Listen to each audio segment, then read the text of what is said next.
ಇದ್ದೀನಿ ಕನ್ನಡ ವ್ಲಾಗ್ಸ್. ಇವತ್ತು ಕಾಲ್ ಪಕೋಡ ಮಾಡ್ತಾ ಇದ್ದೀನಿ. ಅವನ್ನೆಲ್ಲ ನೀಟಾಗಿ ಬಿಡಿಸಿ ಇಟ್ಕೊಂಡಿದ್ದೀನಿ. ಇದನ್ನ ನಾನು ಬೇಯಿಸಕ್ ಹೋಗಿಲ್ಲ, ಹಾಗೆ ಹಸಿಯಾಗಿ ಇಟ್ಕೊಂಡಿದ್ದೀನಿ. ಇದಕ್ಕೆ ಉದ್ದುದಕ್ಕೆ 2 ಈರುಳ್ಳಿನ ಹೆಚ್ಚಿಟ್ಕೊಂಡಿದ್ದೀನಿ, ಉದ್ದುದಕ್ಕೆ ಹೆಚ್ಚಿಟ್ಕೊಂಡಿದ್ದೀನಿ. ಈ ಕಾನ್ಗೆ ಇದನ್ನ ಸೇರಿಸ್ತಾ ಇದ್ದೀನಿ.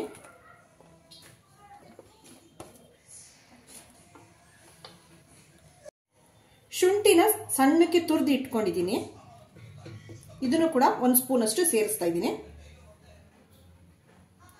ಕರಿಬೇವು ಹಾಕೋತಾ ಇದ್ದೀನಿ, ಇದು ನಿಮ್ಗೆ ಬೇಕಾದ್ರೆ ಹಾಕೋಬಹುದು.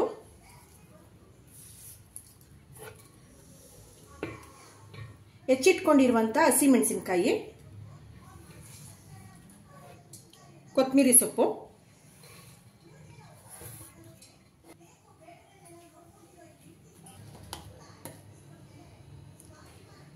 ಸ್ವಲ್ಪ ಚಿಲ್ಲಿ ಪೌಡರ್ ಹಾಕ್ತಾ ಇದ್ದೀನಿ. ಹಸಿಮೆಣಸಿನಕಾಯಿ ಆಲ್ರೆಡಿ ಹಾಕಿದ್ದೀನಿ, ಹಾಗಾಗಿ ಸ್ವಲ್ಪ ಚಿಲ್ಲಿ ಪೌಡರ್ ಹಾಕ್ತೀನಿ. ಅರ್ಧ ಸ್ಪೂನ್ ಅಷ್ಟು ಜೀರಿಗೆ ಪೌಡರ್ ಹಾಕ್ತಾ ಇದ್ದೀನಿ.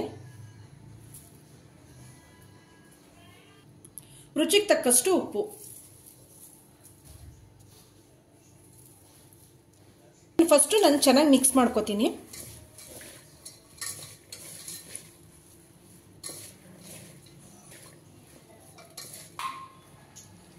ಕಡಲೆ ಹಿಟ್ಟು ಹಾಕೋತಾ ಇದ್ದೀನಿ, ನೋಡ್ಕೊಂಡು ಹಾಕೋಬೇಕು.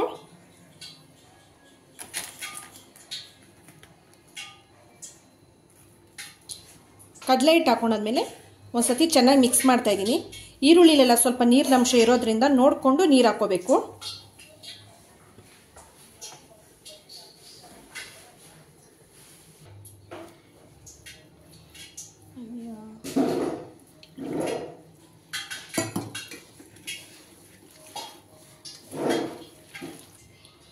ನೋಡಿ, ಅದಕ್ಕೆ ಕಲಸಿದ್ದೀನಿ.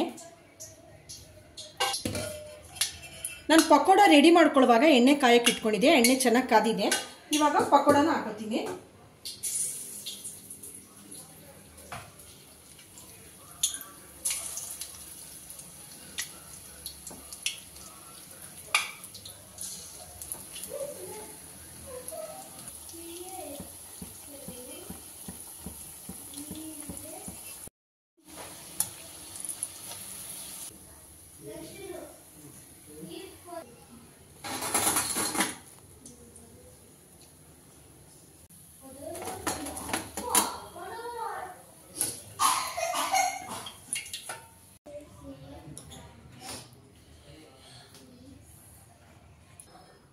ಬಿಸಿ ಬಿಸಿಯಾದ ಕಾನ್ ಪಕೋಡ ರೆಡಿ ಆಯಿತು. ನೀವು ಒಂದ್ಸತಿ ಟ್ರೈ ಮಾಡಿ, ತುಂಬಾ ಚೆನ್ನಾಗಿರುತ್ತೆ, ಕ್ರಿಸ್ಪಿಯಾಗಿರುತ್ತೆ. ಈಗ ನನ್ನ ವಿಡಿಯೋ ಇಷ್ಟ ಆದರೆ ಲೈಕ್ ಮಾಡಿ, ಸಬ್ಸ್ಕ್ರೈಬ್ ಮಾಡಿ. Thank you for watching.